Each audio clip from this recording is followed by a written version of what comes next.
I had plans, I had dreams, but they've been stolen. So what's the cost of this so-called progress? 'Cause it seems to me you let families go homeless.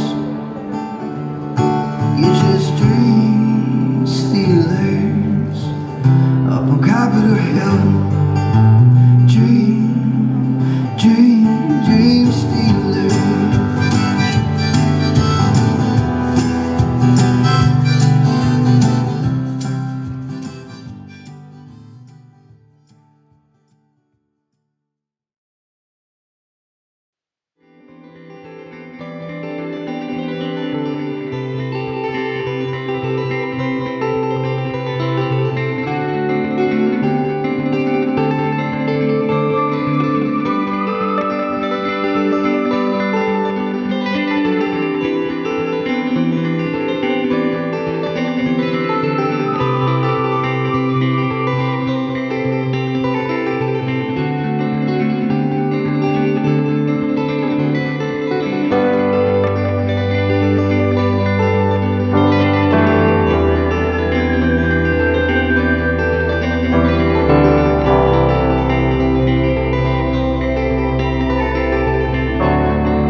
So we're standing in the quadrangle of Trinity College in Dublin.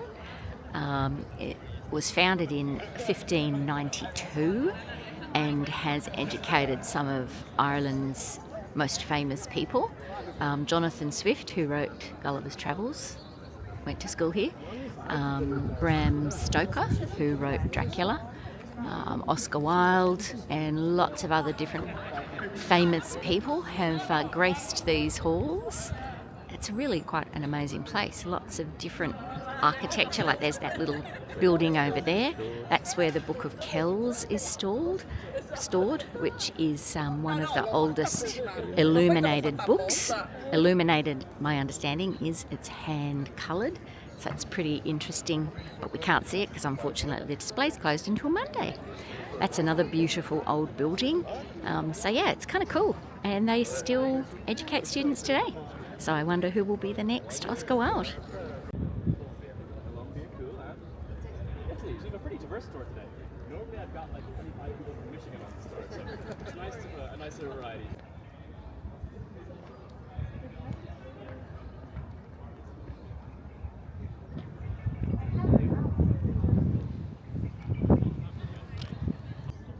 We've been seeing lots of gardens with very overgrown front yards and all kinds of interesting weeds and things growing. And when we came into Trinity College, we noticed their gardens were really scruffy too. And we thought, this is a bit weird. But then we found out they're actually doing an all-Ireland pollination plan. So they obviously want all these beautiful natural weeds and things to grow. All their bees and things need it. So that was kind of cool to discover that.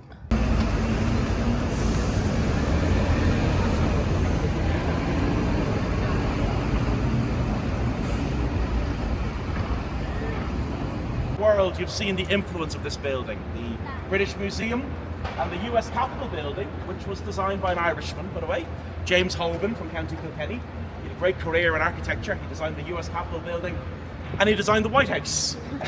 So good he built it twice. He earned his stripes in 18th century Dublin. Dublin really was a cutting edge city architecturally. Spain, I think of the rise of George Washington, the American and French revolutions, and what history remembers as the Age of Revolution. And that time really shook this little island up completely, because men here began asking a simple question. It doesn't have a simple answer, it's a simple question. If it can happen there, why can't it happen here? And division of identity. So for example, you would say U2 are a great Irish rock band. In Ireland we would say U2 are a great Northside band. The river is everything. Has anyone read a book or seen a movie?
Outside of that church that we have got included on this video. It is an absolutely beautiful space, stunning gardens, and everybody is enjoying the sunshine in Dublin.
We're in the Botanic Gardens in Dublin, inside the great big greenhouse.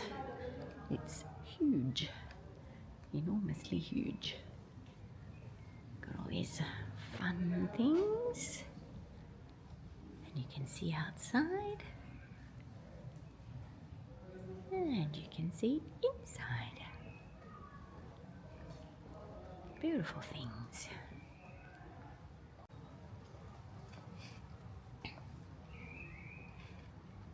It goes and goes and goes. Lots of geraniums, lots of pelargoniums.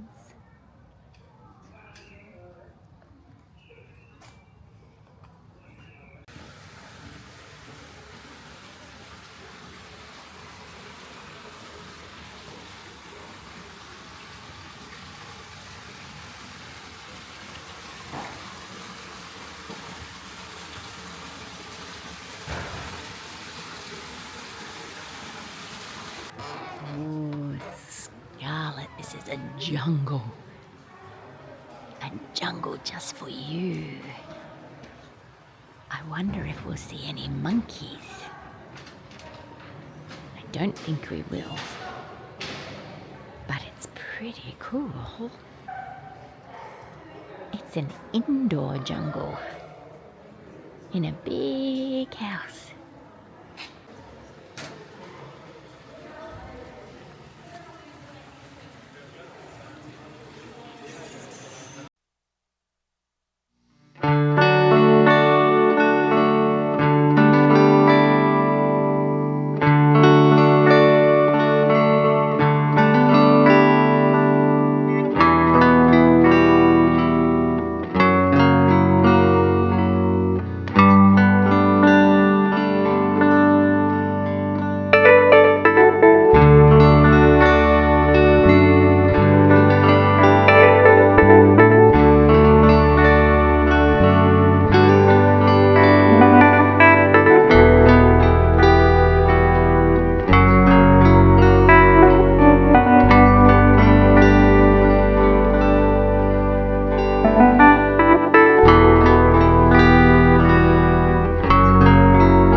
This is a huge cemetery in Dublin. Apparently there's well over 1 million people buried in here. There's graves for various martyrs of the Easter Rebellion. There's various famous people buried here. This is just a tiny little corner through the Botanic Garden fence, but it's enormous. After a very busy day exploring Dublin, my feet killing me, got a cup of tea, just waiting, and then Sai is going to upload some more video. He's our cookbook.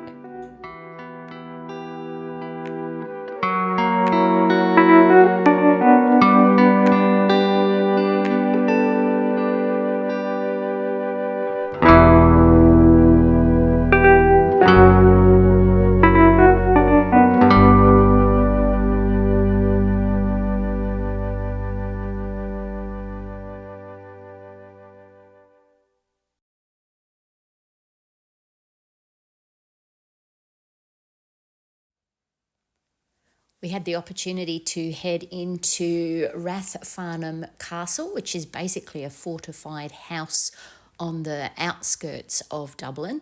It's fortified because it was sort of on the edge of the main city, and therefore the English controlled the city, but the Irish controlled outside of the city area. But yeah, it was really interesting. It was built in 1583 in an Elizabethan style, which is a little bit unusual.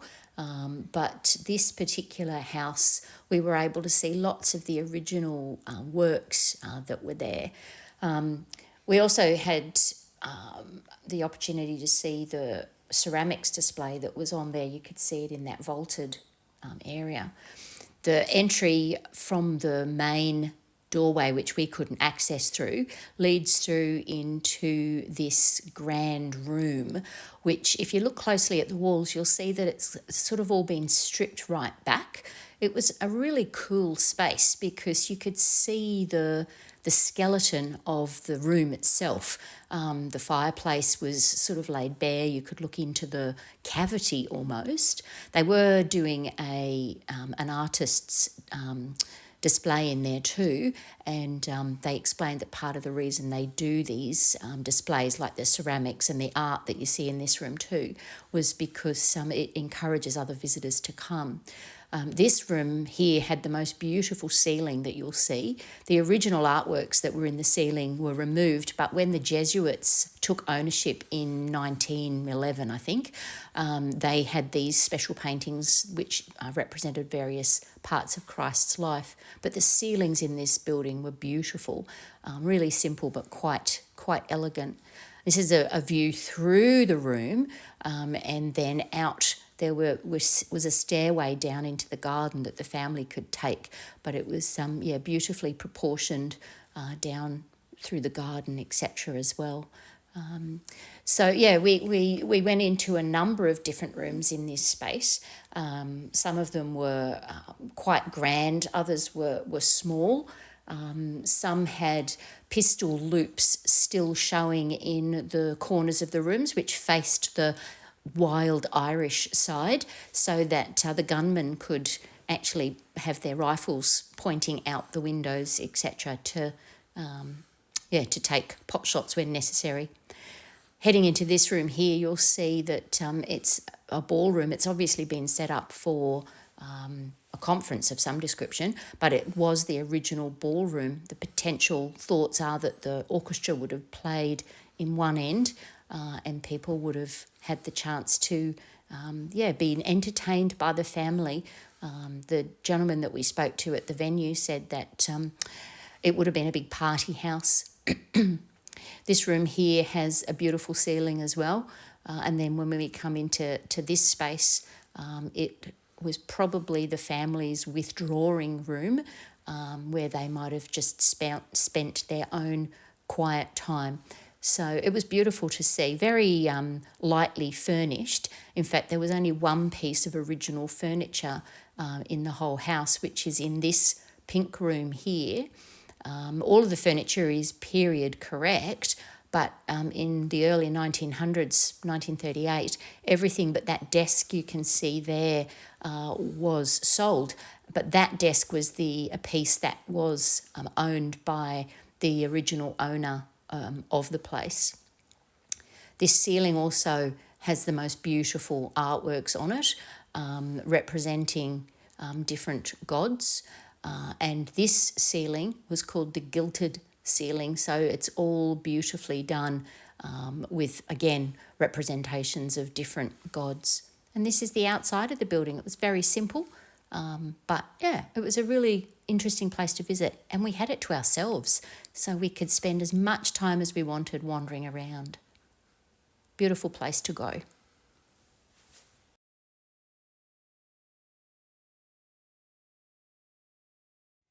This little area that we're entering here was originally called Temple Bar because a man by the name of Temple reclaimed some land by the river, and that would have been spelt B-A-R-R, meaning reclaimed land. But it's now become the pub and club area, and so the play on words with bar is now the major draw to the Dublin area for young folks partying.